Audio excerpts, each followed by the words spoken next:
Featherless? Bipedal? Behold, a man. What's up, guys? It's Baf. It's 5:27 a.m. Secluded Springs just came out a little bit ago. I just finished playing all the single-player content for it, and as such, I've already had a kind of a first impression on all these mons that we're looking at. So this won't be my entirely blind first view of all these cute little guys, but I haven't heard anyone else discuss them yet, so it's still my impressions that are kind of untainted by developed meta or anything like that. It'll be my actual genuine first takes, and very decent odds that I end up being very wrong about at least a few of these, because some of them I don't know what to think. It's only a mini set, so there's only 71 new cards, I think. And just so we're clear, right this second, I am COVID positive, so if you don't hear from me after a few days, it probably means I'm dead. I do have a little bit of a sniffle. I'm going to try and remember to mute before I actually sniff, and I hopefully won't make any disgusting drinking noises this time either. Alright, let's get into it. Here's Hoppip. Here's our first little card in the new set. We actually do have an existing Hoppip. The other one, I don't remember. I think it used a grass energy and did a little bit more damage or something like that. This one's 50 HP, which is not great, and Colorless is kind of interesting. 10 damage is not great. You do have the weakness to electric rather than fire, like most grass cards have. So it's kind of good to have different weaknesses, just in case, if you see you're up against a fire deck, you can prioritize leading with your Hoppip instead of leading with your other thing. The colorless energy requirement actually is a big selling point for this card because the entire line is actually colorless, so you'll be able to run it in any deck. And colorless, all colorless, all one energy, by the way. So I think that's super friendly, very about as low energy requirement as you could possibly have. This is not an amazing card, but it would be the card you would use if you're running this Jumpluff EX in a deck other than grass. But if you're running in a grass deck, I guess you'd run the other Hoppip, I think. I actually have all the other cards open to the side here. And I say that, and I type in Hoppip, and I get nothing. So I guess that whatever the most recent pack is... Oh, I just didn't scroll down far enough. Yeah, our last Hoppip was a 50 HP, 20 damage. See, I can just look up the cards now, so that's super convenient. You guys can't see it, but I can see it, so you'll just have to have faith in me. Skiploom. We've already had one of these too. 30 damage, bounce, switch with one of your bench Pokemon. It doesn't say you may switch, it just says switch, so you don't even have a choice. So it's like, Magikarp's Hop Away or whatever it's called, Leap Out. But you're actually doing a little bit of damage, which is kind of cool. One retreat cost. I think it was one retreat cost in the previous one as well. 60 HP is very bad for a stage 1. You're going to want to put Grass Cape in whatever deck you put this thing in. And it's a colorless card, so if you're putting in a fire deck, you probably don't want to run Grass Cape, so kind of awkward. Very, very squishy, but, at the very least, if you bounce, they can't attack you. And, if you have the turn to have the Skiploom in the first place, and that means you already have drawn an energy by that point, so it should be able to get its bounce off anyway. So hopefully you have something else to go into. Very strange card. Kind of giving you this out into something on your bench. I don't know if that's good or not. Like, obviously you can switch out into something that you don't mind taking a hit, like a Zangoose. I don't know. We'll see that card in a little bit. But usually with early game, low energy cards, they kind of exist to let you build up mons on your bench, and that's not really happening here because it kind of forces you out into your benched mon. Curious card. You're probably going to skip it, though, because you're probably just going to rare candy straight into Jumpluff. I'm a huge Jumpluff stan. Love this little guy. But this card confounds me. 160 HP is good. You expect a Stage 2 to have a lot of HP, and you expect the grass cards to have a lot of HP. So they probably could have gotten away with giving this 170 or 180. This attack is pretty interesting. First of all, 70 damage for 1 energy is a fantastic number. Only a few cards in the game can hit that number. So, by turn 3 hitting 70 is just insanely powerful. You can hit mons before they've even had a chance to evolve yet, and most mons that evolve that haven't evolved yet are like 60 HP. Being able to one-shot like a Phanpy or something with this guy is pretty nice. And this one does say you may. You may switch this Pokemon with one of your bench Pokemon. There's probably some nice synergy here. I don't know what it is, but there's probably some nice synergy here. Being able to like switch into this guy and then get an attack off and then switch again automatically. I don't know. I don't know what to make of this card. I don't know who the good allies are. Unfortunately, we're starting out with a card where I don't really know how good it is. Very interesting though. The fact that it's so versatile gives it a lot of potential. Just because you can slot it into any deck, that's very powerful. And it's such a good early game attacker. Probably going to fall off in the later game, but at the very least, it's got so much HP and it's got that kind of hit and run potential. Unfortunate if you take some damage and then you breeze by attack and switch out, and then they just Cyrus you back in. But still, it looks like quite a good card. Sunkern, if you guys knew what I know about this Pokemon's base stats, they were actually very kind to it by giving it a card this good. We did have a Sunkern before. I don't remember what it was. It was Blot. It was 40 HP with a 20 damage attack. Yeah, I'd rather run the 50 damage version. 40 is really bad. But even with 50, you're going to get one shot by things like, what's that little guy called? Litten. Stuff like that. Not a good card, but it's an evolving basic. What can you do? Here's Sunflora. Kind of an interesting one. I ran into it in the step-up battles. They had you fight a few of them. That damage output is actually pretty good for 2 energies. 50 for 2 is not great, but 80 for 2 is quite good. And, it's a coin flip, so I guess you could run it with Will or something. Unfortunately, this is kind of an early game card, but 2 energies is a little bit more than you want to spend on an early game card. It's not horrible, but I don't think it's going to have any place on like a meta deck or anything like that. Interesting card art. Looks very flat. I don't really love it. People were discussing this one. This one's pretty interesting. Celebi, 2 grass energies. You're probably going to have a hard time running it on a deck that's not grass. Like, if it's got 1 grass energy, you could probably slot in any deck that has Leafeon on it, like an Eevee deck. But 2 grass is asking a lot. This is probably just going to be used in grass decks. 70 HP is not horrible. The ability is quite cool. It's 40 damage for 2 energies, which is not good, but if the opponent's evolved, you devolve it. And you put the evolution into their hand. Now, this is an attack, so it ends your turn, so you can't, like, do devolve and then play red card, and then they have to shuffle away their evolution card or something like that. That's not a thing. But the kind of interesting thing about it is that if they evolved with a rare candy, they don't get back the rare candy. So this is very disruptive for rare candy decks, which is a lot of them.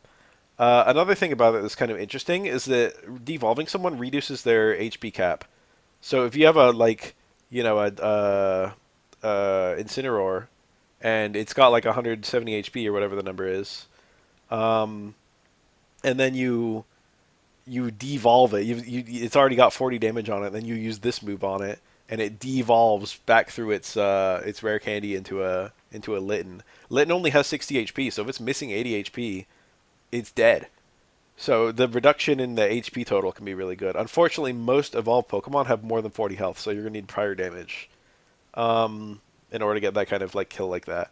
There's a decent chance this just does nothing. It just wastes the opponent's time and forces them to play like a evolution card again that they can just play again.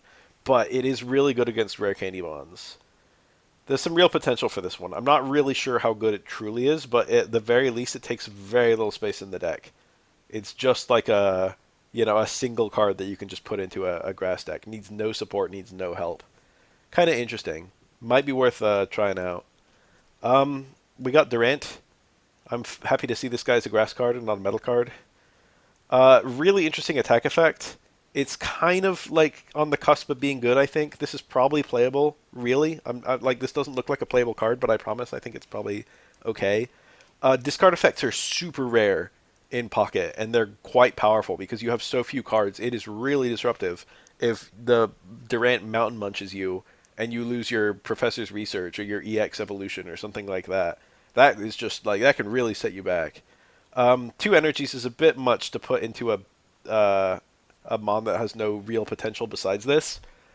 But when you think about this thing having 100 HP with a Grass Cape, and then 40 damage for 2 energies is not even horrible. I mean, it is pretty bad, but with the discard effects, I think this will kill something if left to its own devices. I think this one's probably playable. I don't see anyone really trying to make it work. But I do think discard effects are actually pretty good, and they're very rare. And most of the existing discard effects are on stage 1s and stuff like that. This is another card that needs very little help. We got a Slugma. I can't help but notice that we're 80 HP and 40 damage, which are pretty nice numbers.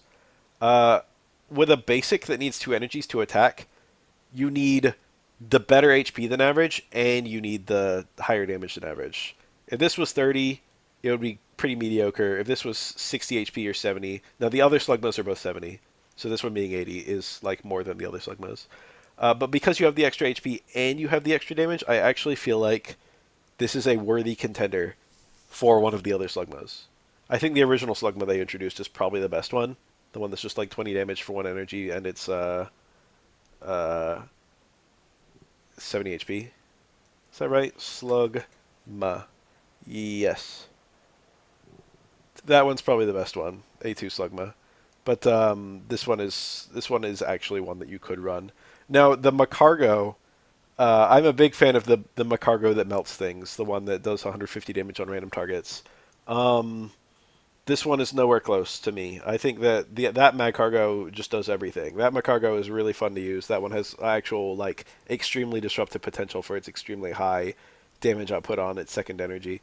This one requires a little bit more energy, which is annoying. 90 damage for 3 energies is pretty good, but without energy, like if you run it with Magby, I guess it might be all right, or like Flareon or something. I don't know. It's like too much team support for a Mon. You could just set up 3 energies on something else that's stronger, like Flareon EX or Incineroar EX or something like that. Like, why are you putting it on Macargo? That's often how it goes in TCG Pocket. Is like, yeah, you could just put this on something better. One of our EXs for the set is Entei. We got all 3 of the legendary gerbil creatures. This one, they all have the same ability. If they're out in the field when the turn ends, you get an extra card. So that's a very good draw effect. Normally, if you have like a basic that requires 2 energy to retreat, that's a huge nuisance in case you're forced to lead with it. This is actually just a fine lead because it's going to give you a card lead. Additionally, it doesn't even need that much energy to function. All of them need just 2 energy to activate, I think. They all have slightly different attacks. This one is 60 damage for 2 energies and 120 for 4 energies. Um, this one is this one might be the worst one. I need to see the other 2 to remember. 4 energies on this is going to be a huge nuisance to get, and 120 for 4 energies actually isn't that much. Um, the 60 for 2 you'll probably occasionally do. You know, you might just want to get 2 energies onto it anyway to be able to retreat it. And then while you're putting energies onto it passively, it's like, oh, well, I got my second energy on it, I might as well attack. Something like that. Um, Having an attack at all is obviously a lot more valuable than not having one, but the main reason you're running this card is for the the draw effect. And it is quite a good draw effect in my experience. It actually does seem quite strong to have this in the early game. In the late game, probably not so much. Hold on, let me sniffle real quick. Oh my goodness, my nose. Um, we have a new Fletchling somewhere. I don't know where. It's in the back. I don't know. Here's our Fletchinder. Fletchling is a normal type, so we'll just start with the Fletchinder. Um, 70 HP for a stage 1 is bad. 40 damage for 1 energy is really good. A weak to electric is really good. Well, it's not good, but it's nice that it's different from the other fire cards being weak to water. Having different weaknesses, I think, is generally strong in your deck. Having it so you're not all weak to the same thing. Now, you don't really have a whole lot of choice in that in Pocket right now, but certain decks you can kind of. It's nice when you have like something that's not weak to water in case you run into water. This looks like a fine evolution card as they go. This is kind of what I want out of a stage 1 as part of a stage 2 line. Like, I could see myself running this alongside Rare Candy, but Fletchling really does want the Rare Candy because this Talonflame that we got is 1 energy, and it's a nice looking Talonflame. We did have a Talonflame existing. It was 90 damage for 2 energies. This one is 50 damage for 1 energy, but it also inflicts burn, so it's really 70 damage for 1 energy. Plus, it's got more HP. Plus, if the opponent fails their coin flip to remove the burn and they can't switch out, you're doing 90 damage for 1 energy, so it ends up being as strong as the other one. This looks like quite an obnoxious card. Like, I was just singing the praises of Jumpluff for being able to do 70 damage on turn 1. I mean, on turn 3. But this guy can also do 70 damage on turn 3. And Fire... I don't know. I don't know if I'd say that Fire is a more valuable type than Grass. I think it is. Grass is super effective to half of one type. No, some Dark and some Ground. I mean, some Fighting. And Fire is good against Grass and Metal. Yeah, I think that's right. I don't think Fire is good against anything else. This looks like quite a playable card to me, but I doubt anyone's going to try and make it work. But to me, it looks good. Interestingly, even at the beginning, we had a colorless Poliwag line. I think they anticipated eventually making a fighting type Poliwrath, And so in Genetic Apex 1, A1, they made Colorless Poliwag and Colorless Poliwhirl. Well, here we actually have a fighting type Poliwrath, and they've done the same thing again. We've got Colorless Poliwag, Colorless Poliwhirl. I love the card art on this one. I love that the Poliwag appears to be a real creature, real object in the real physical world. Looks like it's made of clay out or something like that. It's quite good looking. Um, Generally, the 20 damage attacks are more of an obligation than anything else. You know, it's like, oh, we have to make it able to attack. This one has the ability to draw another Poliwag, and that is actually super good given that the way Poliwag works. A lot of people were speculating we'd have like a Poliwag EX or something like that to allow for multiple Poliwag families because of the way that Politoed works. Unfortunately, they didn't do that. But being able to reliably get your other Poliwag is actually a pretty big deal. Um, I would probably always run this Poliwag over the other ones. It's like our third Poliwag now. Um, Poliwhirl, 30 damage, 1 energy, 80 HP is like everything you could ask for on a middle evolution. Got nothing much to say about it. I've got to just scroll over to fighting now to try and find our Poliwrath. Here it is. Really interesting card. First of all, 180 HP. Very valuable, very high number. Appreciate that. Interesting attack. First of all, you can just run it on a pure fighting deck if you want to. 100 damage for 3 energies is not amazing. You might as well run Machamp, but it's there if you want it. And additionally, if you have any water energy attached to this, excuse me, I sniffled without meaning. If you have any water energy attached to this, you're doing 140 for 3 energies, which is actually a pretty good number. That's actually nice and powerful. That's 160 with red. That's going to be one-shotting a lot of stuff. That's good. That's already good out the gate. But then you don't even need to run this with water energy in a water deck. Like you could run this with Mantike if you wanted to, since Mantike can attach water energy to anything, regardless of whether it's in a water deck. Not only that, but it only needs a single fighting energy. So running this in a water fighting deck is totally viable. I don't know who the good allies are. I'm immediately picturing Greninja, but having 2 stage 2 lines is a little bit much. But Greninja only needs a single water energy itself, and so if you draw like 1 water and 1 fighting, the Greninja can attack, and it's good even if it's not attacking just because of its insane ability. But there's probably others. I guess I'm also thinking of Garchomp, the Dragon-type Garchomp, which also needs water and fighting to attack. But again, 2 stage 2s is a little much. I can definitely see running Mantike with this just to activate it a little sooner. Mantike plus Rare Candy will allow you this to attack a lot quicker. And then the other thing about it that's really interesting is that Politoed from the last set, it says that if it's on the bench, it's got an ability where other mons that evolve from Poliwhirl get plus 40 damage. So this could be doing 140 just by having a Politoed on the bench. And that's difficult because that's your Poliwag to be this Poliwrath, and then your other Poliwag to be this Politoed. So that's you need both the Poliwags out. But if you're running Rare Candies plus Poliwhirl, and you're running I don't know, that's doable. I think if you're running the Poliwag that draws the other Poliwag, it's very feasible to actually get that whole combo off. And then if you're doing that, you're doing 140 damage base, and then if you have a water energy, which you probably would run water fighting, and if you're running the Politoed version. You're doing 180 damage for 3 energies, and that is enough to one-shot just about everything in the game. You'll one-shot another Poliwrath. You'll one-shot, like, a Venusaur with red, or even with Giovanni. That's some serious power. I think this probably will be run. This will probably be a good card. This probably won't be run with Politoed. Some people are going to try and make it work with Politoed. I don't think Politoed is going to be the meta build for the deck. I think it will work. I think the Politoed version will probably be better. I can see people running this with like Rampardos, which only needs a single fighting energy. I can see people running this with Lucario. I can see this. I can see some like common allies for this little guy already. This looks like a really good card. Unfortunately, I don't have 2 of them yet. I'd like to be able to play this deck online. This is the card that's the most exciting to me of the new cards. Looks really strong. I don't know if it looks really strong. It looks really fun. We got Tentacool. Poison Sting. Your opponent's active Pokemon is now poisoned. Happy to see that. I don't think there was any kind of synergy there. There's no like Venoshock Watermon is there. Am I forgetting someone really obvious? I don't think so. Um, Poison is a good effect, but needing 2 energies to attack is kind of bad.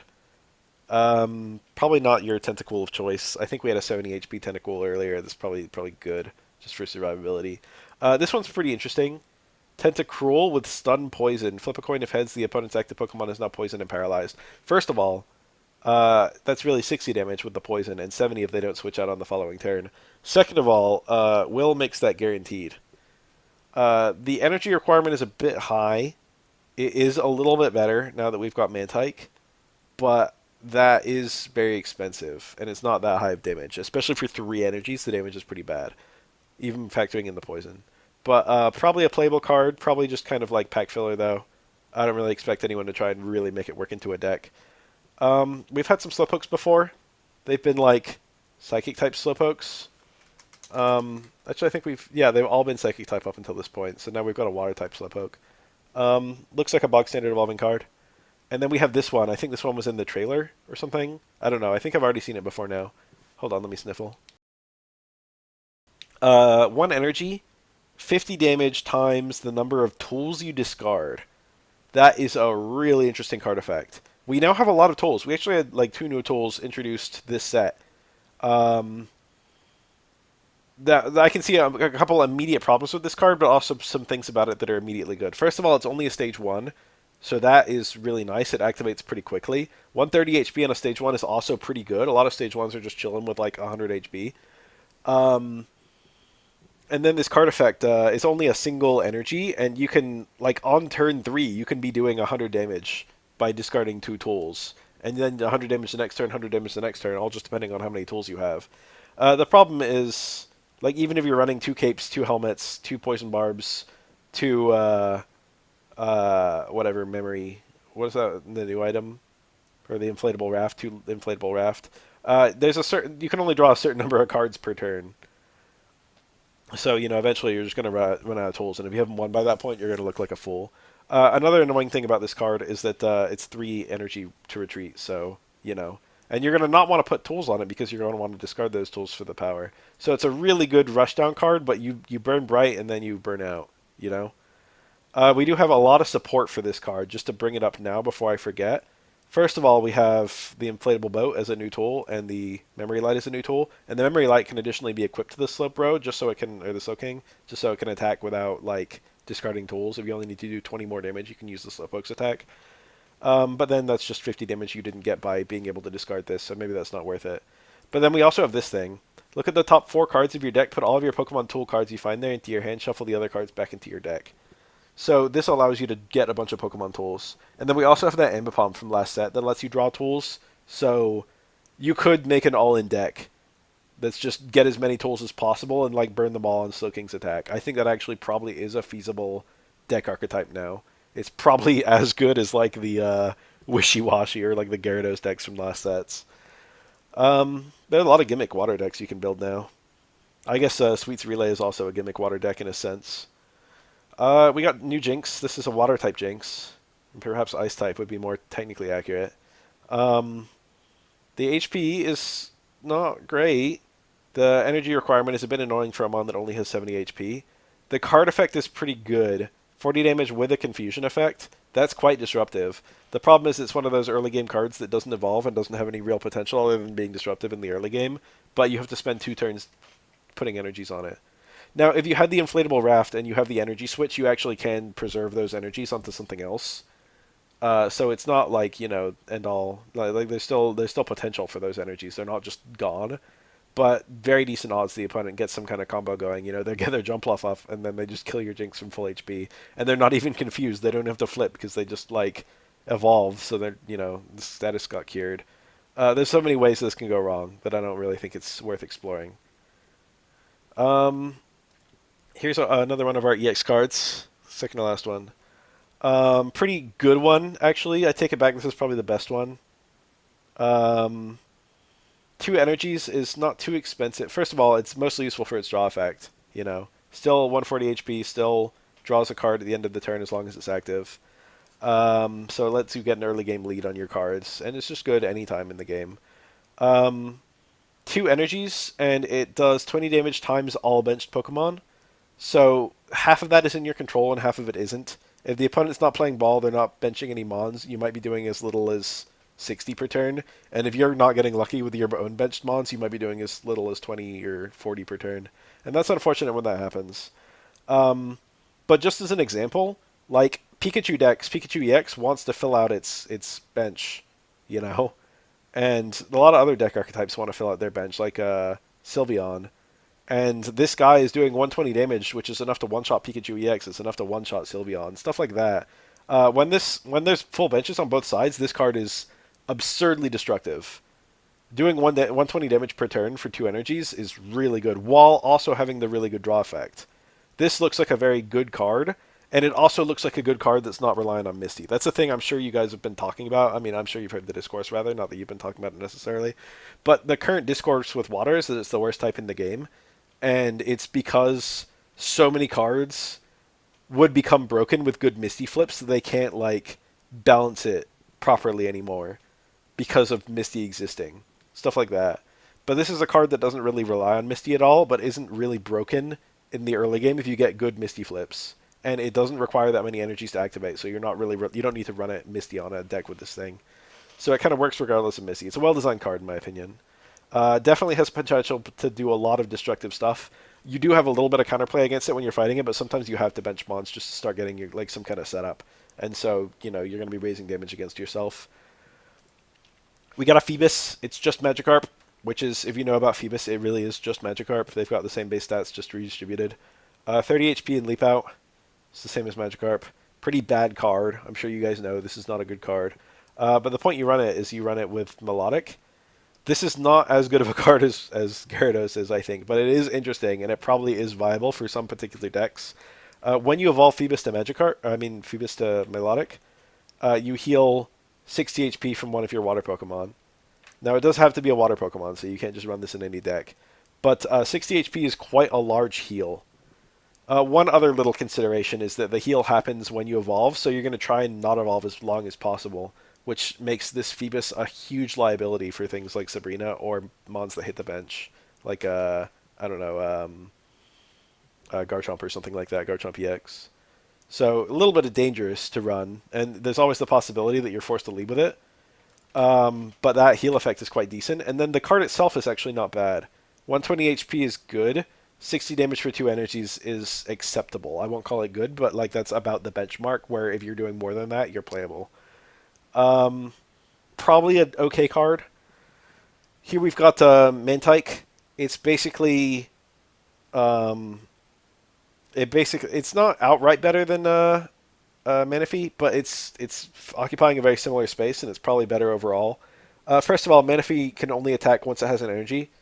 It can only do its move once it has an energy.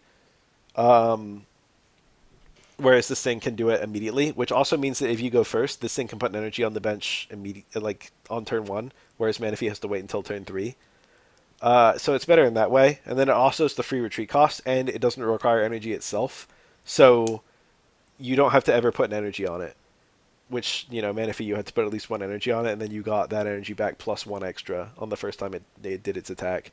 So Manaphy only truly pays for itself after the first one, if you're able to like do it more than once.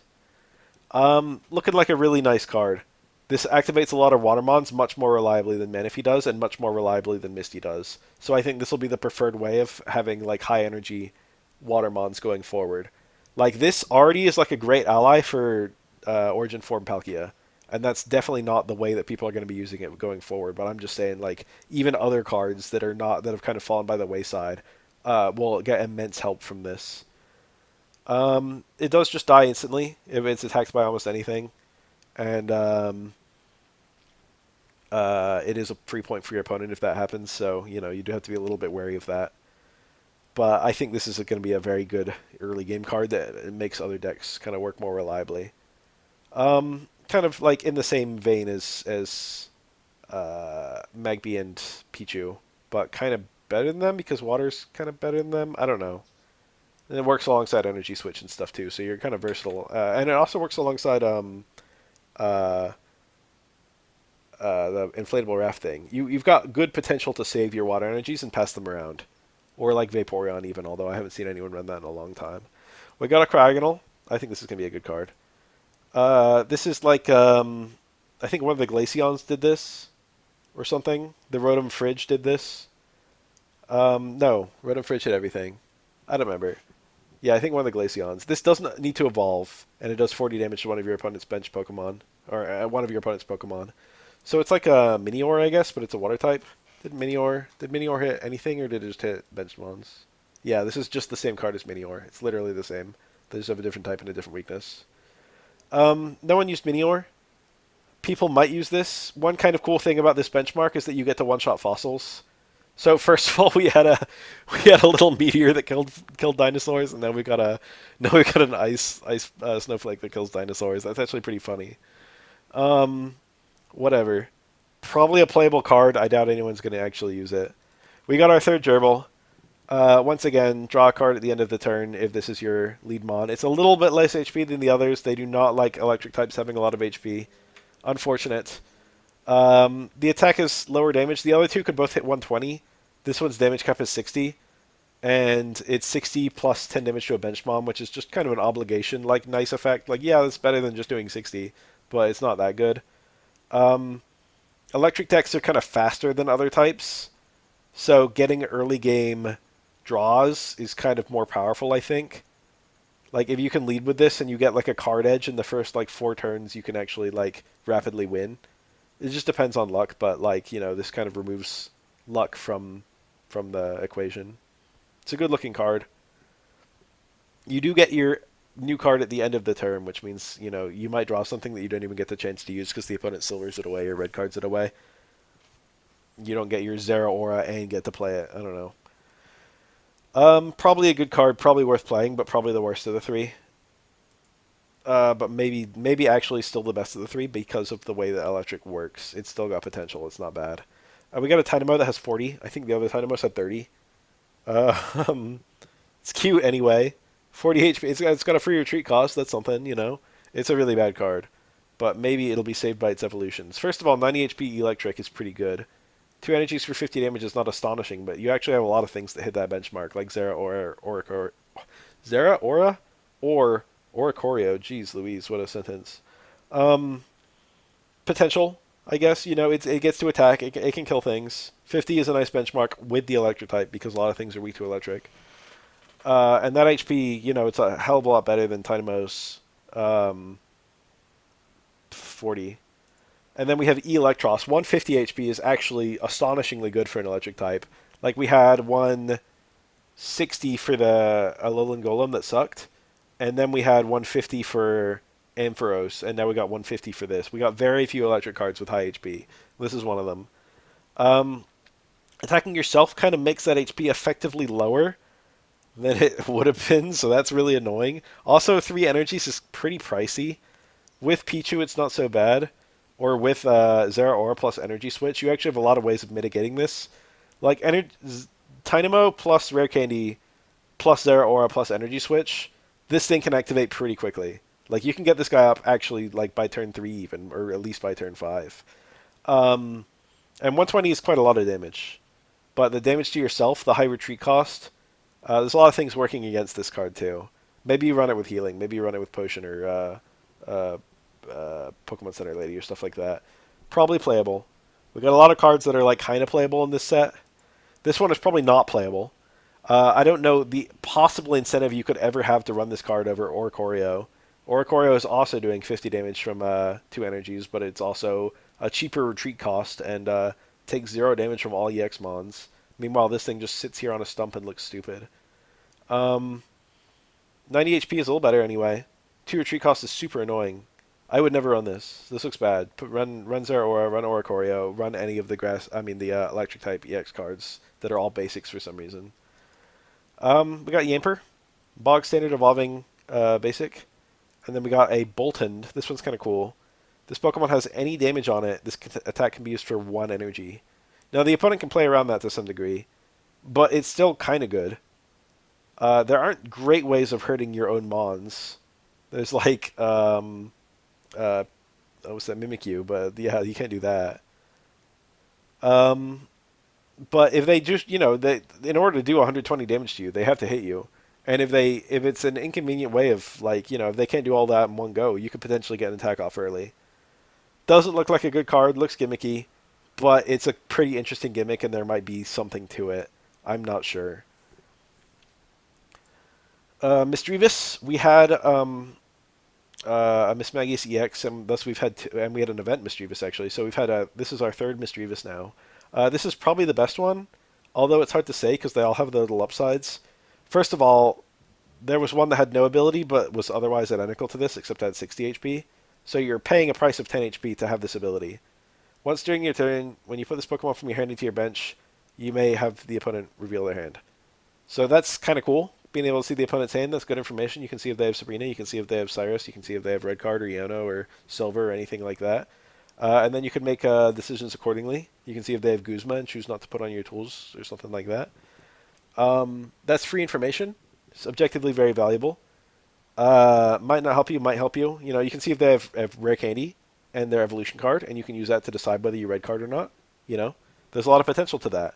And Handscope was a very bad card that isn't worth running. But like if you're already running a Misdreavus, a Mismagius, you might as well just have the Misdreavus that can see the opponent's hand. The other Misdreavus confused the opponent, did no damage. So situationally, that one can be the best one.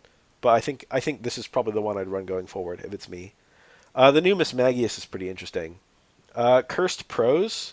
At the end of your opponent's next turn, do 90 damage to the defending Pokemon. I have experimented with this card. I got it. If the opponent switches out, it targets the defending Pokemon specifically. So if they switch out, they do not take damage. So 90 damage for one energy sounds awesome, and it is awesome. But if the opponent has the means to switch, they can switch to mitigate the damage. The downside is it can be very inconvenient to switch. You might be discarding energies. You might not have anything to switch into. The things you can switch into might have they might not be set up yet. Stuff like that. Like if you have to switch into like a Darkrai that has no energies on it or something, that's really inconvenient. Pretty interesting attack. Kind of reminds me of Future Sight. I thought originally when I read this, I was so excited. I was like, oh man, it's gonna just like do 90 damage at the end of the next turn. One thing that's super cool is because it does 90 damage at the end of their turn, like they die and then it goes to being your turn, and that still happens if Mismagius dies. By the way, they can attack Mismagius and kill it and then still die.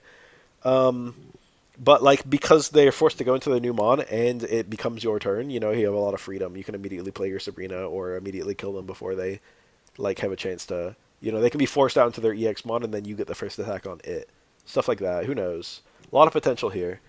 Unfortunately, the fact that you can switch to it to remove the damage is a big problem this card faces. But forcing switches in and of itself is quite powerful.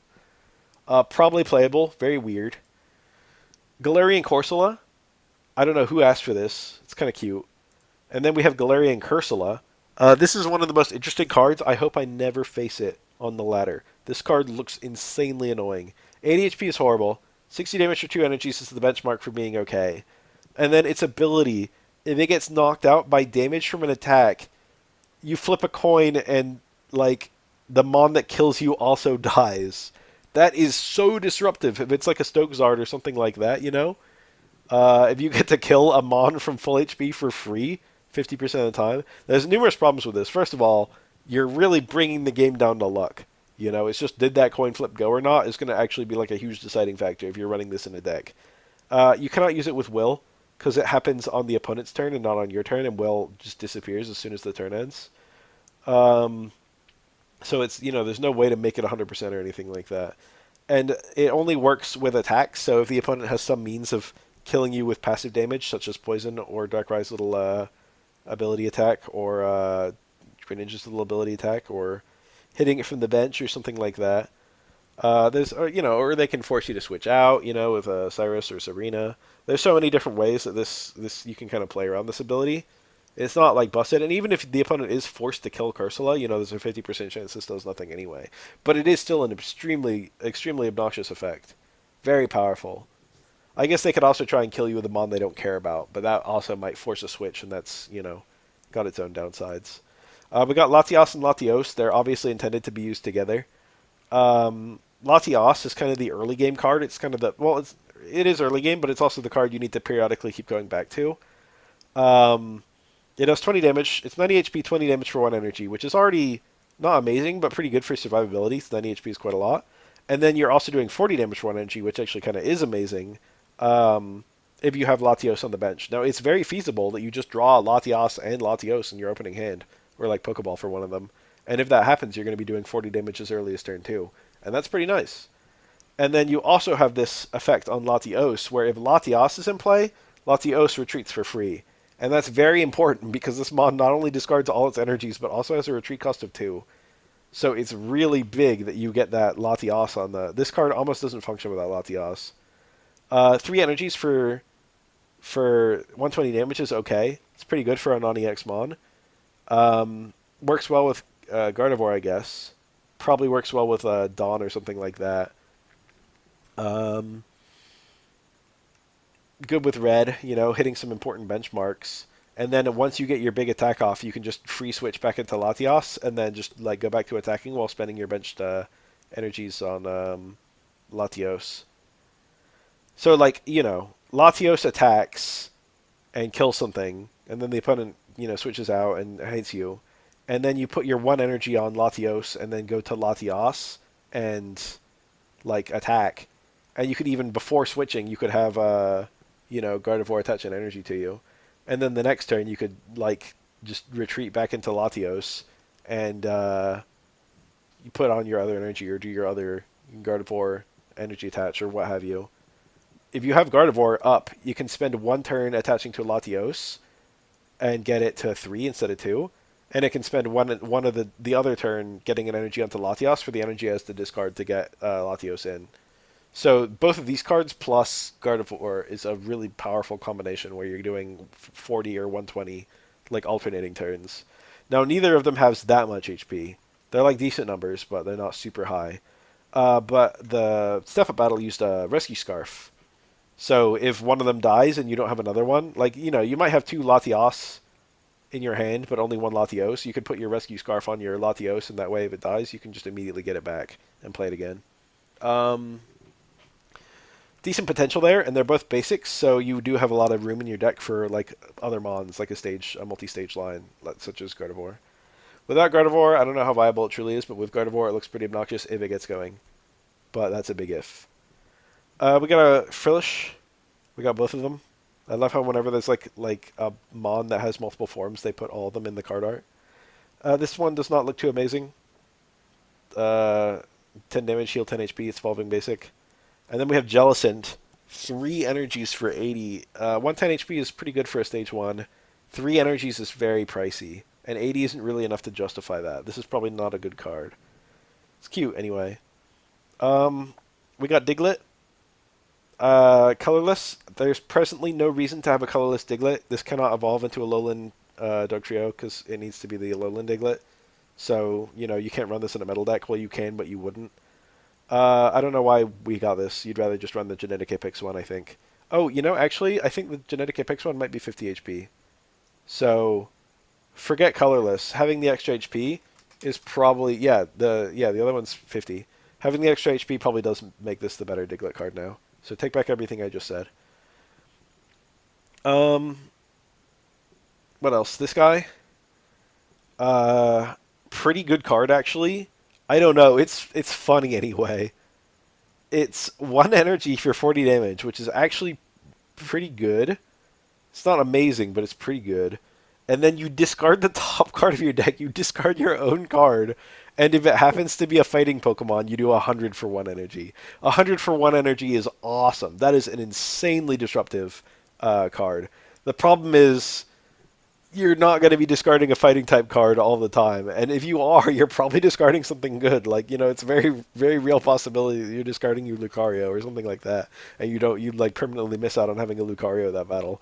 Or like you discard like your Professor Oak or something, your Professor's Research. There are so many ways this can go badly. But 100 for 1 energy is insanely good, actually. Especially on the fighting type where you're super effective to so much stuff. This is probably a viable card, but it's one of the most chaotic cards currently in the game. It's very funny, I think. Probably viable. Here's our Poliwrath. We already talked about this one. We get a new Phanpy. This card effect is actually quite common in the tabletop TCG, but I think this is our first time seeing it in Pocket. It does damage equal to the amount of HP it's missing, so up to 60. That's a lot of damage. Probably you're like almost never going to actually be doing that much. Also, that's useless in the early game when you haven't taken damage yet. I think the 30 damage Vampy is almost certainly going to be better than this one, but I can't ignore that there's the very real possibility you take 50, 40, 50, 60 damage and you can just hit them back for like all that on flail. It's kind of good, you know. But I'd probably run the 30 damage Vampy currently. We got a new Dawn fan. 3 energies is a little bit pricey. 120 HP is pretty good, and the HP is actually effectively way higher because you have this exoskeleton ability to reduce damage you take. So in the early game, that's extremely obnoxious, but unfortunately this is not an early game card because you need 3 freaking energies to attack and 4 freaking energies to retreat. And 80 damage for 3 energies is not even good. Now, it could be 100 damage or 120 damage if you get some Lucarios up, but that's a bit of a tall order. Kind of too slow. There's a lot of fighting cards that deserve these energies more than Donphan. That's all I'm going to say. We got a Relicanth. It works in any deck. 50 damage plus 10 damage to yourself. I don't know any decks that would run this, but it does work in any deck. Reminds me a lot of the Gliscor from the last set that was 60 damage for 2 colorless energies. This one needs less help than that one, but it's also doing a little bit less damage. But you got more deck space because you're not using a stage 1 and a basic, you're just using a basic. Dwebble. It's only 30 damage, unfortunately, but you do have slightly higher HP than normal, and your retreat cost is a little bit high. And then we've got Crustle. 4 energies. You're never going to get that up. Stone Edge, flip a coin, this does 50 more damage. So 100 always, and possibility of 150, plus that HP total is pretty good, plus fighting is a good type. But 4 energies is just way too high. You'll never get this thing working. This is not a good card, I don't think. That's all for fighting. We got Seviper. This one's pretty funny. If your opponent's active Pokemon is Zangoose specifically, you do 40 more damage. Now, I've already looked at Zangoose, not in this video, but like earlier. It has 80 HP. So this attack is specifically enough to kill Zangoose outright if it doesn't have Cape or something on. So, I don't know how good they think Zangoose is. Maybe Zangoose is a good card. It looks okay to me. I don't think it's going to be like a meta card. Certainly not enough that they made this card like specifically. I think this should just do 100 damage to Zangoose. I think it should kill through Cape. Like, this card is so mediocre, unless you're facing a Zangoose specifically, they might as well make it a god at killing Zangoose. But whatever. It's not like Zangoose is the Mongoose. It should be the one killing the Seviper, I feel like. I know in the games they just treat it like a rivalry and there's no clear like better mod. Whatever. Interesting card, I guess. We got Zoroark and also Zorua. I don't know why they're ordered like this in the website I'm on. Zorua is a standard evolving basic. It's weak to grass rather than fighting. It looks like the poison cards they want weak to fighting. But the dark cards, sometimes they're weak to fighting and sometimes they're weak to grass, it seems. Or maybe they're always weak to grass. I don't know. I think we had some poison. I think we had some dark cards that were weak to fighting before, right? I don't remember. Anyway, this card's pretty interesting. It's actually pretty good. 100 HP is not amazing. 70 damage for 2 energies actually is pretty good. Like, that actually is a nice number. Like, this already puts, like, there was a Purloin, I think, that did this. And this is just a better, or a Liepard. This is just a better version of that. Yeah, there's a Liepard that did 70 for 2 energies. And this has more HP, and also, like, has this good ability. If this kills something, then all attacks against it and all card effects against it fail for the next turn. That's really obnoxious. That's quite good. But it's effects from attacks, so if the opponent plays a Sabrina, they can still force you out. But that actually looks like, and 70 is enough damage that you can kill something with this, and then like the opponent can't do anything to you for the next turn. I don't know. I think it's pretty good. Immediately guarantees that this can get 70 damage again onto something else before, the opponent kills it the turn after that. It's a good early game attacker. This is a good enough card to justify 2 energies, I feel, and maybe even the place in a deck. We got an Inkay, one of my all-time favorites. Look at that little guy. Look at his smile. Bog standard evolving basic. Me- oh, excuse me. Malamar, 90 HP, 20 damage to each of your opponent's Pokemon. We had that before on Pheromosa? No. Yes? No. Pheromosa attacked one Benchmon, didn't it? We had it on Lurantis, right? Or Fomantis, whatever the evolved one is. Um, yeah, that had it. It's a good card effect. We have an existing Dark type that can already do 10 to everything, so having this evolution that does 20 to everything kind of feels like a little extra. You know, you mostly care about setting up the Cyrus. You don't really care about the damage so much. So if you're using this, you might just rather run Spiritomb. And it's not like Spiritom's a good card or anything. This is probably not playable. We got Skrelp. I actually, fun Baff lore, I actually bought Pokemon Y specifically because of Skrelp. I was like, oh wow, that mon is really cool. And then I played through the entire game and never got it. It's like a Super Rod only, and the Super Rod is weirdly late in that game. It's like after Gym 6 or something like that. It's like quite deep in the game you get the Super Rod, and then I couldn't even find Skrelp after I got it. Um, Pretty cool little guy. Nothing to say about the card except the HP is a little low, and being weak to fighting is horrible. Dragalge, this looks bad. Like, we just looked at the Zoroark. 70 damage for 2 energies and 110 HP with a cool card effect that's quite useful. This is 110, and you need another energy. That's, I don't know, like, I'd rather have Zoroark 10 times out of 10. I guess this can retreat a little cheaper, but 3 energies is a serious downgrade. Now, the next card on my list is Altaria, but I think we'll go and look at the Swablu first. Here's Swablu. I've got nothing to say about it. I'm just looking at it before we look at Altaria. 50 HP, sucks. Being weak to electric is what you would expect from a flying type. Nothing else about it is really notable at all. Altaria is quite good. If this Pokemon has 2 or more different energy types, it does 16 more damage. So even if you're just... hold on, I got a sniffle. Even if you brick on your energies, even if you just happen to get like 1 water and or 2 water, or you draw only waters, you know, this is still doing 40 for 2 energies, which is not great, but it's doing damage. It can attack at least, which is more than can be said for a lot of dragon cards. The HP is also quite good too, and of course, because it's a dragon, you have no weakness. But then 100 damage for 2 energies is actually really good. Um, I think that makes it a pretty interesting card. You could slot this into any deck that was already multi-type. You know, especially there are certain multi-type decks that don't even need that much energy. They just need like one of each. Like the Como only needs 1 of each energy, right? Am I wrong? Hold on. Como. How do you spell that thing? Yeah, it just needs like 1 water. I mean, 1 electric, 1 fighting. Or Garchomp only needs 1 1 water, 1 fighting. So you know they don't actually. You have spare turns to put energy onto stuff.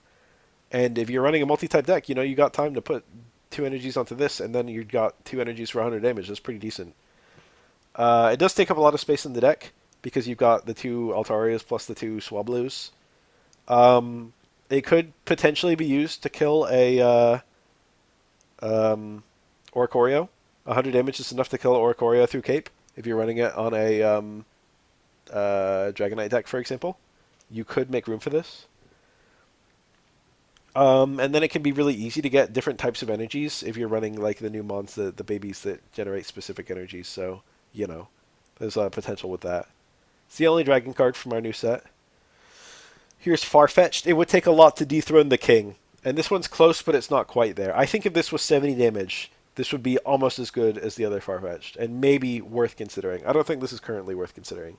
It's a basic doing 60 for 2 energies. That's quite good, especially if you're running a baby, because that could be doing 60 damage on turn 3. But it's not as ubiquitous as the other Farfetch'd. The other Farfetch'd requires next to no investment. Even when it does nothing, it's still kind of okay, you know? You just put the 1 energy on it, you get your 40, maybe you get 80, and that's that. This one, the HP total is still kind of shaky. It's better. The other one's 60 HP, this one's 70. That actually is a huge benchmark, because a lot of things can just one-shot you, or two-shot you that no longer can do that once you get that extra 10 HP. But I think the turn you lose not being able to attack with the 1 energy, like 2 attacks with this is 120, and in the same amount of time, like the other Farfetch can do 3 attacks. So it's a little shaky to on how viable it is. But if you've got any kind of energy acceleration that works with normal cards, this might be something that would work. Like babies. Babies might be able to make this work. If it was 70, it'd be a serious contender, I think. But because it's 60, it's just not quite enough. We got another Lickitung, once again designed by a person who'd never played the TCG. Geez, that thing's tail is huge. What's up with its eyes? It's winking. Okay, I get it. 30 damage to one of your opponent's Pokemon for 2 energies. That benchmark is not very good. If it was 40, it would be pretty good. You're still really locked into this if you happen to lead with it, if it's your only Mon. 3 energies is very obnoxious, but I guess you can always Elima it away. The evolution is more of the same. 3 energies to do 60 damage to one of your opponent's Pokemon. That's actually pretty good. That's a nice benchmark. 2 of those or 3 of those is enough to kill anything, And even one of them. The thing about having 60 on any target is that it really prevents the opponent from being able to play basics, because on the turn they play the basic, you just lick the basic and it dies. The opponent suddenly can't play down a Froakie, because the turn you play down the Froakie, the opponent's Licky just licks the Froakie and it's dead. So that's actually pretty good, but I can never see anyone running this. All the Lickitung cards are too bad, and 3 energies is just kind of too much, even though the card effect is actually pretty good. And the retreat cost is really high, too. Elima, again, kind of helps you, but it really sucks to get 1 or 2 energies onto something and then realize it's going to die and Elima. Yeah, you deny the opponent's point, but those energies are just gone. It's too high investment. In terms of low investment, what about Miltank? This card looks very obnoxious. First of all, colorless, right? Second of all, it's a basic, so you don't need to run that much stuff in your deck. It only takes up 2 slots in your deck. And it fits into any deck. And then this attack is quite interesting. It's 10 damage the first time you use it, and it goes up 30 damage each subsequent time. It's rollout from Gen 2. It goes up 30 each subsequent time with no cap. So 10 the first use, 40 the second use, then 70, then 100, etc., etc. And you might say, what if they force you out or something like that? What if they play Sabrina or Cyrus? Which is a very real consideration. But you don't have to play down any other Mons, This actually looks like a very annoying card in the early game. I will say that these damage thresholds are very deliberate, Doing 10 damage on your first attack is obviously terrible, but 10 into 30, or 10 into 40 is only 50 damage total and won't kill a lot of basics. It'll only kill the 50 damage ones. So you need Giovanni to get you that threshold to get to the 60 damage. But if you manage to get this card to get a bunch of rollouts successfully, you're paid off pretty nicely. The 70 damage, the 100 damage, the 130 damage, that's a lot. That's a ton of damage. And for 1 energy, it's really not that much investment. And there's a card that makes it work. We got Whitney as well, so this is just a very deliberate reference to Gen 2, to Whitney's gym. Heal 60 HP to your Miltank and cure its status. So a really big deal is that theoretically this Miltank could be put to sleep or paralyzed, and it would be unable to use Rolling Frenzy, and that would reset its loop. But Whitney can be used to prevent that. And also, get you back to full HP or something. So it's quite hard to kill with the Whitney heals in the early game. The problem is, if you play down other benched Mons, there's a possibility they just Sabrina you into the benched Mons. And if you don't play down benched Mons, then there's a possibility that they just, evolve and kill you or something like that, and then you just lose because you have no benched Mons. So it's a very double-edged sword playing a Miltank deck, and it's not like the damage is crazy, but I do like how they managed to implement this rollout strategy that's very famous from Gen 2 into the card game. It's very, very cute, very fun. We got Igglybuff. The opponent's active Pokemon is now asleep. This is a Pokemon that can actually do damage on turn 1, similar to Tyrogue. Unfortunately, the 10 damage is more of an obligation damage than anything else. It's not very strong. The really funny thing about this is that evolving cures status, but if you use this attack on turn 1, the opponent can't evolve on turn 2. So they actually miss out on their turn if they get the Tails flip on the sleep. But that requires you to go first with this guy, and it requires the opponent to flip Tails on their sleep turns. So that's already only going to happen a quarter of the time. And that's on battles where you can even lead with Igglybuff, which you won't be able to a lot of the time. It looks like an okay stall card, but it's very, and it works mid game too. You know, you can just like play this in the middle of the match and just like put the opponent to sleep and pray they don't wake up, and that can give you the clutch turn that you need to get the extra energy or something like that. And it requires no investment, obviously. It doesn't even need the energy to use its attack. You just play it down and use it. Um, there's a million ways this can go wrong for you. Obviously, they can just evolve to cure their own status. You only have 30 HP, so you just die in one hit to any evolved mon and one hit to, a lot of basics as well. It's a liability even on the bench because its HP is so low. There's the possibility the opponent with a cape, it's 50, which is workable. It'll take maybe several attacks to kill it like that, but you're not exactly racking up that much damage doing 10 per turn. It's more just a card that kind of exists to stall, and it's not a bad card as they go, but I don't know if anyone's gonna actually play it. We got a new Teddy Ursa. 40 damage from a coin if tails. This attack does nothing. That is not amazing. I think it's the same as Alolan Diglett. If you ever ran the Alolan Dugtrio deck, then you are quite familiar with this card effect. I don't know if you'd bother to run Will with it. I don't think you would. It's nice if you get heads anyway, right? It's technically getting the same average damage as the as most other evolving basics. This Ursa Ring is, we got the classic problem where technically, like, it's colorless, it fits in any deck, but it requires 4 energies, and like there are so many other things you'd put 4 energies on before Ursa Ring even crossed your mind. 110 damage is okay, 130 HP is okay, but when you consider the sheer amount of investment this needs, like, what, are you going to run Ho-Oh just to set this up? I don't think so. You going to run babies just for this guy? I don't know, it seems like too much. I would never bother running this. Really interesting card here, Azurill. Really interesting one. Almost every other baby is intended to be used in the early game. This one does nothing in the early game. This heals. No one's even hurt in the early game. So this card is intended to be used in like the mid game. Like maybe your Incineroar is looking a little squishy. It's taking a little bit too much damage. You're a little uncomfortable. You play down your Azurill, and you switch to it, and you squishy healing, and you heal 50 HP on your Incineroar or whatever. And the opponent just obliterates the Azurill because it's got 30 HP. And the opponent gets a point, but your Incineroar's got 50 more health, and then maybe it can like take another hit. Plus, you got an extra turn off, so the energy you had to discard might have paid for itself because you wasted a turn. Really interesting card. I don't know what deck it's going to be good in, but I can see there being decks where it's good. It's cool to see a mid-game or late-game baby. We've only had early-game babies till this point, and now we've got a late-game baby. Pretty neat. For what it's worth, if you guys are curious, Azurill actually is a normal type. Fun fact. You would be very understood if you thought this was a water type, but it's not. It's a normal fairy, which is why they made it colorless. We got Zangoose. It doesn't quite power creep Druddigon, but it kind of power creeps Druddigon.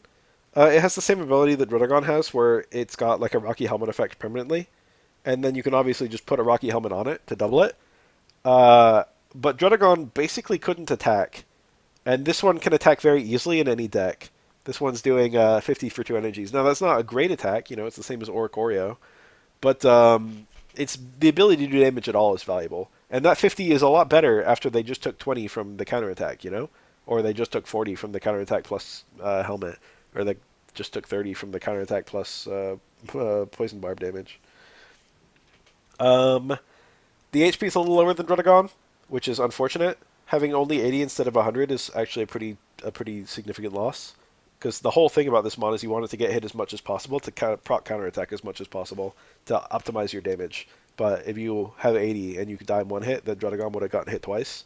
That's a whole turn you didn't have, and also like 20 less damage you did. The retreat cost is lower.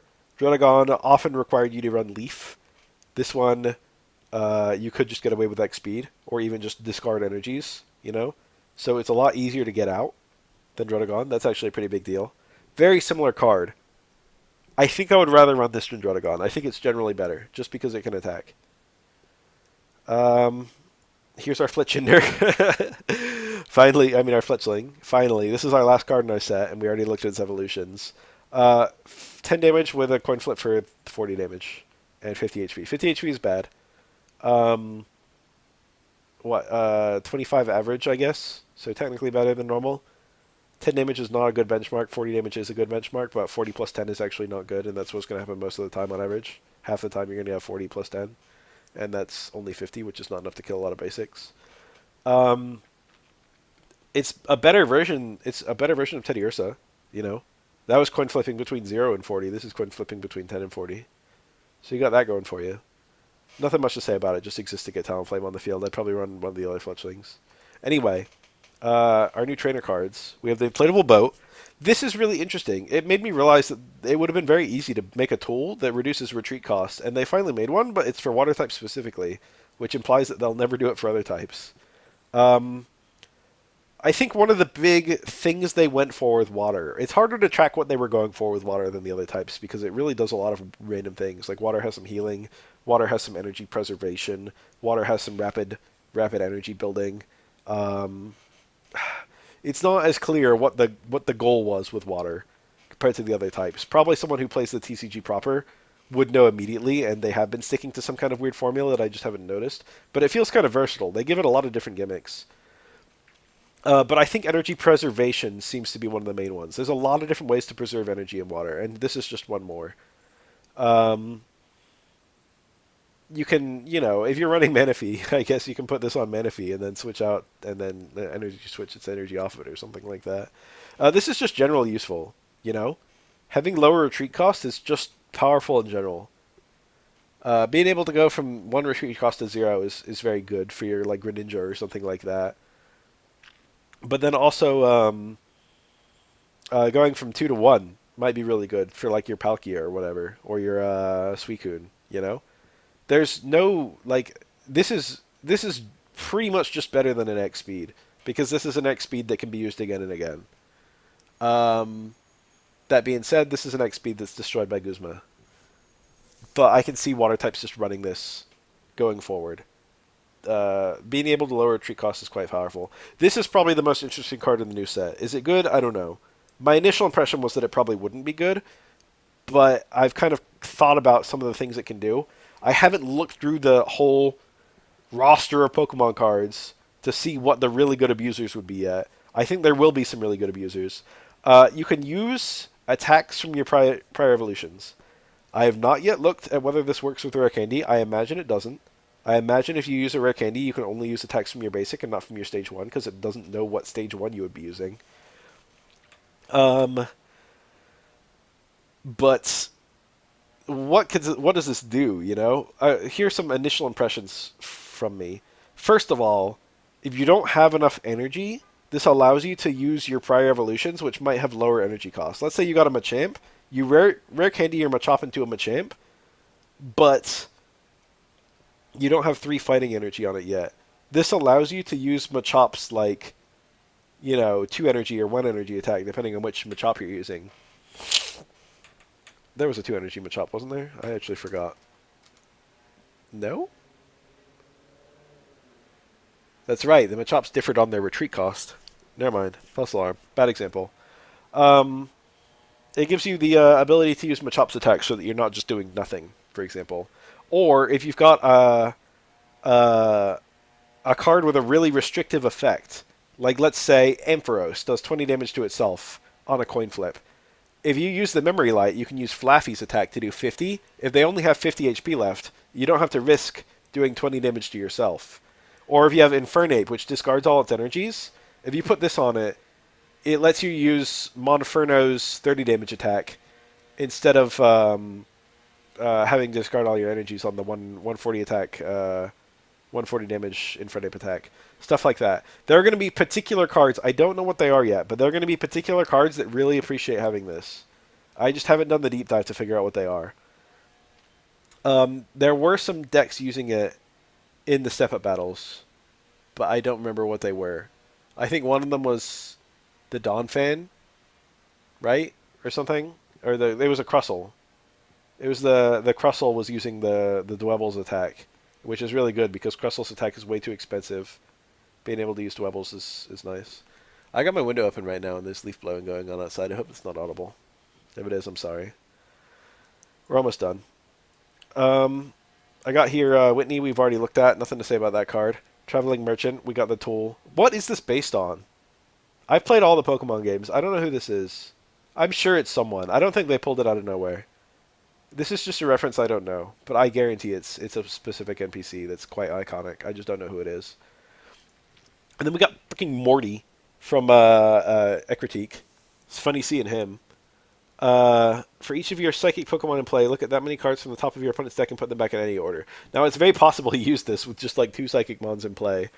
So, if you see that they're gonna get a Professor's Research next, or like a stage 2 that they don't have the stage 1, you'd probably put the stage 2 on top. I don't know. But if you do have 4 cards, this can let you see they're about to get their Sylveon, and it lets you bury it a little bit. That's valuable. For what it's worth, every time the opponent plays a Pokeball or something like that, they reshuffle their deck, so this might not actually be that helpful. But it does affect the immediate next turn where they draw a card. Like right the turn after you use this, the card that they draw will be what you chose for it to be. And that can be valuable. There are too many good supporters. I would never make room for this. But it probably is playable. That's our last actual card. From here on out, we've just got art. So let's take a look at the art. This Milotic is quite pretty. I like it. This Dunfisk looks stupid. Sitting on a rock. I guess, it's not a water type, so I guess it must be at least a little bit terrestrial. I never really thought about it that much. They do have Stunfisks floating in the water, which is kind of funny to think about, because Stunfisk would theoretically be weak to water, but I'm not going to think about it over long. We got a Yamper, either untying a shoe or untying a shoe. I don't imagine a world where it's tying a shoe. I don't know, it's just doing dog things. I think when you leave a dog to its own devices, it kind of just finds something and, messes with it, right? Especially a Corgi. So, this feels thematic and accurate for what a Yamper would do if left alone. It would just destroy your belongings. We got the cool Latios skimming the water. Looks pretty neat. I don't know. Latios flies pretty fast, supposedly. It's probably be pretty badass to see this in real life. I don't know. We got this absolutely stunning picture of the Phanpy blowing water up. I am really sad that this is not, I'd rather run the other Phanpy than this one, because this is some beautiful art. It'd be funny if the Phanpy did this to clean its back, and then it just died because it just used Water Gun on itself. Why can't Phanpy... If Phanpy can do this, why can't it use Water Gun? I guess the mons that use Water Gun are, generating their water. And Phanpy's just using this existing water or something. Cute. We got Azurill asleep on a lily pad. I'm sure that someone could tell me how light Azurill is. I don't think they put the height and weight on these cards anymore. They used to. Not ever since Pocket. We do have the Pokedex entry on there. Supposedly the tail is buoyant and helps the Azurill not drown or something like that. So I like seeing the tail float there. Very cute little guy. It's actually a very cute mon. I've never really thought about it. We got the 2-star Jumpluff. Looks good. 2-star Entei. This orange is kind of... I don't know how I feel about that. The Entei looks very good with the red. The Suicune looks very good with the blue. The Raikou with the yellowish green is a little iffy. I wish it was kind of just yellow, but I get it. It's not horrible. It's not bad. I kind of like the green on the Poliwrath. I don't know what green has to do with Poliwrath, but it looks kind of good. Very pretty Whitney. A lot of Whitney enjoyers out there. This mysterious merchant, who is she? Probably the nicest, probably the most anyone's ever cared about Morty ever is the guy who was put in charge of making this card. He's probably like, oh man, this is the most effort anyone has ever put into Morty. I don't think they put as much effort into designing him originally as they did into this card art. We got Rainbow Jumpluff. This thing does float in the wind or something, I think. This one looks to be pretty high up. I don't know, I hope it's going to be okay. It's a flying type, I think it'll be alright. We got Entei standing in front of a badass volcano, hell yes. On top of a rock. Like Oro's mountain or whatever. Kind of looks like Oro's ending. We got a thunderstorm in the background for Raikou, which makes a lot of sense. I guess. Suicune is our cinematic. I haven't gotten it, so I haven't seen the cinematic yet. But it doesn't have a rainbow art because it's the cinematic one. And then we also have this Politoed scaling the wall. Looking pretty cool. I don't know why it's doing that. It's pretty sick. Can't lie. I hope I get this card. This is like my current chase card. I hope I get one of these. I don't think I will, but it would be so nice if I got a Poliwrath EX Rainbow. I like seeing the Poly whirl in the in the water there too, and the Poliwags. We got some new shinies. Chimchar Monferno and Infernape. If you want some fun Baff lore, I drew two of this Infernape. So I guess that was God trying to tell me to make an Infernape deck. And Infernape decks are honestly really good right now between Magby and Energy Switch. Like, and there's a lot of like new cards that would be pretty good. Salazzle, the one that retreats for free, would maybe be worth investigating with this Infernape. This Infernape is probably a good card in the current meta. You could probably make this work. I like how Shiny's kind of like put the idea back in my head to use like previous cards. This honestly, like this card has everything it needs to be good. Like people say, Flareon's damage threshold is good because it can hit like uh 130, and it gets like the EV back to get a little bit of extra damage. But this just hits 140 organically. We got blue Psyduck. Psyduck, I've heard, has the highest attendance of any Pokemon, including stuff like Pikachu. Psyduck has been in the most Pokemon games overall, something like that, which is kind of fun. Fun Psyduck lore. This Pokemon has the highest attendance of all Pokemon. We got Golduck, looking pretty nice. We got a little Krabby, gold, and then we go green for some reason, kind of like forest green. Looks okay, I like his claw. My very first event, emblem event, where you had to get 5 wins continuously. I used a water deck, and it was 2 Krabbies, 2 Kinglers, and an Articuno, which was like all my best cards at the time. I like started the game when that event was ongoing. And I had Misty, and I used this, and if Misty worked, then Kingler was a fiend, or Articuno was a fiend. And they're not horrible cards, even if Misty didn't work. I've got a very soft spot for this card. That's a good effect. 80 damage for 3 energies is okay. This is another card. No, I was going to say it would be worth reinvestigating with Will, but actually, there's a 50% chance you spend Will and then you still don't get the effect. Whatever. We got Pyukumuku. Very ugly shiny. Putting up his fist. That's nice. I find Pyukumuku's design to be a little hilarious. I did get this Gibble. This is the other shiny I got. I got shiny Gibble. This is one of the worst shinies in the game. Well, it's okay. It's Garchomp that's one of the worst shinies in the game. The Gibble and the Gabite are alright. It would take me a moment to recognize the shiny forms. My Gabite I might recognize right away. Shiny Paldean Wooper. We got shiny Mew. Big fan of Mew. That's a card that was really good once upon a time and might be worth reinvestigating. Every new set, this is a mon that could be good depending on what the current good cards are. Infernape EX, just showed it. It's not a great shiny. You can't easily. It is obviously different color than the original, but it's not an interesting color. And then Garchomp is almost the same color as the original. Very frustrating shiny. We got Clodsire. Kind of cursed eyes. And then the gold rare for this set is frickin' Mantike. What a cutie. How did he win this hard? I love Mantike. I think this is top 5 cutest Pokemon. It's up there. I think this guy, Ogerpon, I've always had a soft spot for Oddish and Poliwag. And then, oh, hold on. Is it Sewaddle? Hold on, I gotta look at a... No, not Sewaddle. It's the evolved one. Swadloon. Alright, that's my top 5 cutest Pokemon. Now you know. Poliwag, Ogerpon, Oddish, Swadloon, Mantike. Not in any order. Now you know Baff's top 5. Yeah, but this is the last card in the set. Really interesting cards. I'm eager to see what people come up with for some of them. A lot of them don't look all that good. Some of them look good with the right partners, and it's worth investigating what the right partners are. And then some of them look good out the gate, like all the EX cards look quite good right out the gate. Very exciting. Happy to have a new set. Anyway, thanks for watching. Thanks for listening.